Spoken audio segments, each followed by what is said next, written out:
Hello, and welcome to this bonus video of Don't Miss This. I'm your host, Jennifer Garrity. Today we're going to visit the very first urban art exhibition sponsored by the city of Paris in the actual town hall. Capitals, 60 years of urban art in Paris. Says Paris Mayor Anne Hidalgo, quote, "Urban art is a living language. Through the emotions it evokes, the battles it fights, the injustices it denounces, these places invite us to take a moment to admire the beauty of a space or cast a critical eye upon the state of society," end quote. When we think of the origins of street art, we often think of the US, especially New York. And while this is accurate, Paris has been the home of street art in all its various incarnations for decades. According to this exhibit, much like the Impressionists and Cubists in their times, urban art is the most revolutionary, most important art form of the 21st century. Let's look over some of the tools of the trade while we dig a little further into Paris's role in this revolution. So, what this exhibit claims is that Paris has played two roles in the history of urban art. First, since art, patrimony, and culture are so abundant and predominant in Paris, new generations are always being inspired by her. And second, since Paris is such a beacon for creatives from all over the world, she naturally encourages artistic exchanges. Paris is one of the rare cities in the whole world that has embraced this art form without interruption. In Paris, urban art started with graffiti. Tags, posters, collages, and murals began popping up in the 1960s and 70s, thanks to early artists like Surface Active, Villeglé and Raymond Hein, Ernest Pignon Ernest, and Zlodika. I particularly love this photo of a very nicely dressed Zlodika tagging a storefront. Mystique, who sadly passed away this year, made a name for herself in the 1980s as the first known female urban artist in France. She favored stencils and was known for adding female silhouettes and short poems that play with words and sounds. For example, this can be translated as, "I put up wall art to bombard with words from the heart," or "I put on armor to bomb the mockers." 1982 saw the first graffiti hit the streets of Paris, thanks to Franco-American teenager Bando, who brought the practice over from New York. Around this time, crews began popping up, searching for places to showcase their street art.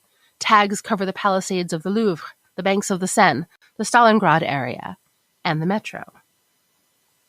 On May 1st, 1991, graffiti artists vandalized the Paris metro station Louvre Rivoli.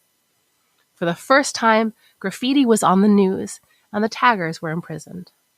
There are no fewer than 70 street artists' work on display, including that of J1, Keith Haring, and Psychose, who's most known for creating graffiti and mosaics in the catacombs.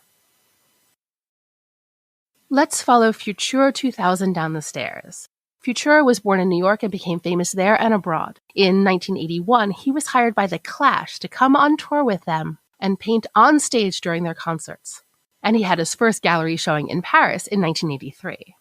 Because his style was more artistic than the tags we've been seeing, he is often credited with moving street art from the metro to the gallery. In the 90s, graffiti was largely maligned and suppressed by the powers that be, both in France and the US. But by the early 2000s, Paris had evolved into a world-recognized canvas for urban art. Street artists from all over the world were drawn to the picturesque cityscape, and the art itself evolved into something beyond tags and stickers, into paintings, collages, and sublime murals with socio-political messages. Paris attracted artists like New Yorker Swoon, Englishman Banksy, whom I'll talk more about in a moment, Californian Shepard Fairey, also known as Obey, who became famous in 1989 for his sticker art with political commentary. He is perhaps most famous for his Hope poster of President Barack Obama. By 2007, embracing all the different mediums used in creating this ever-expanding art form, urban art was officially renamed street art. For the past few years, Paris has fully jumped on board the street art wagon, with mayors of different arrondissements proposing giant walls for street artists to bring their creation to life upon, galleries, exhibits, and other ways to bring this art to the public. Here's how one wall near Ménilmontant changed over the course of 1 year, with photos taken every time there was a change in 2014. Today, Paris's most famous street artists include Kraken, Seth, and of course, Invader. There's even a map of every invader ever on display in Paris. In 2018, Banksy hit the streets of Paris for the first time. He reworked the famous painting of Napoleon crossing the Alps on horseback, perhaps as a nod to the 50th anniversary of the May 1968 protests in order to say that politicians are blind, perhaps as a reference to Paris's 2010 so-called burqa ban. He also left this image on the door to the Bataclan, where 89 people were murdered by terrorists in 2015. The door was stolen in early 2019 by criminals who were caught on camera, and it was later found in the Italian countryside where it remained, unsold, as it was such an obvious piece of stolen art. It was returned to Paris in 2020, but the debate remains. Who does it belong to? The Bataclan, where it was created? Or the city of Paris as an iconic symbol and public memorial? What do you think? Capitale 61 d'Art Urbain à Paris will be at the Hôtel de Ville until February 11th, 2023, and I highly recommend a visit.